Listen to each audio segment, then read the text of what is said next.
మనం నేను చాలాసార్లు చెప్తూ వచ్చాను. ఏజెన్సీ ప్రాంతాల్లో రాజకీయాలు మానేయాల.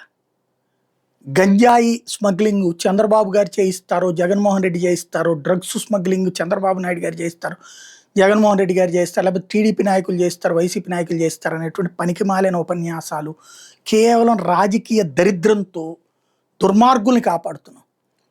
మాఫియా అనేటటువంటి చాలా ప్రమాదకరం. అక్కడ పంటలు పండుతూ ఉంటాయి, ఆగిపోతాయి అనేది అమాయకత్వం.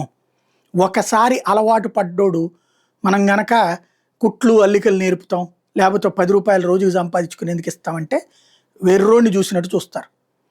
పేరుకి ఇదివరకటి రోజుల్లో గంజాయి బండి ఇచ్చేవాళ్ళు జగన్ ఉన్నప్పుడు, మేము వచ్చిన తర్వాత గంజాయి పండడం మానేసి, కానీ గంజాయి మాత్రం ఊళ్ళో దొరుకుతోంది అని ఇక్కడ నాయకులు ఇప్పుడు హోంమంత్రి గారు చెప్పుకోవాలి. అప్పుడు హోంమంత్రి గారు తెలుగుదేశం హయాంలో జరిగింది, తెలుగుదేశం హయాంలో ఎమ్మెల్యే కూడా చచ్చిపోయినటువంటి కారణం అదే కదా అన్నటువంటి ఆయన చెప్పుకుంటున్నారు. బట్ అక్కడ ఈ మాఫియా శక్తులు గిరిజనుల్ని శాసిస్తున్నాయి. గంజాయి తయారీలు వాళ్ళు అక్కడున్న ప్రజాప్రతినిధులు ఓట్ల కోసం బతకాలనుకున్నప్పుడు వాళ్ళ చెప్పు చేతలో బతకాలి. వాళ్ళు ఇచ్చిన డబ్బులు ప్లస్ అక్కడ పోలీసుల్ని వీళ్ళు మేనేజ్ చేయడమే సరిపోతుంది. అందరికీ తెలుసు అక్కడ ఏఓబిలో ఇది పెద్ద సమస్య. మనం దీంట్లో రాజకీయాలు చొప్పించుకుంటూ ఇందులో తెలుగుదేశం వాళ్ళ పాత్ర, వైసీపీ పాత్ర అనే సొల్లి కబుర్లు చెప్పుకుంటూ కూర్చుంటే, మెక్సికోలో నిన్న ఒక డ్రగ్ సంబంధించినటువంటి మాఫియా లీడర్ని చంపితే దేశం మొత్తం అల్లకల్లోలం సృష్టించారు, బాంబులు వేశారు, అరాచకం చేశారు, విమానాశ్రయాన్ని కూడా స్వాధీనం చేసేసుకున్నారు. అంత అరాచకం జరిగింది. ఇప్పుడు మనం ఇది ప్రాథమిక దశ కాదు, ఇప్పటికే మాధ్యమిక దశకు వచ్చేసాం.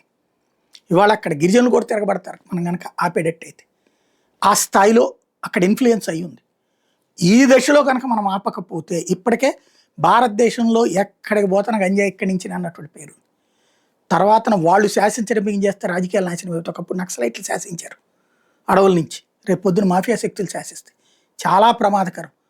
దీంట్లో రాజకీయ ఉపన్యాసాలు, ప్రకటనలు మానేసేసి ప్రభుత్వము ప్రతిపక్షము చిత్తశుద్ధితో ప్రజలు, పోలీసులు, స్వచ్ఛంద సంస్థలు అందరినీ కలుపుకుని గంజాయిని కంట్రోల్ చేయబోతే ప్రమాదం.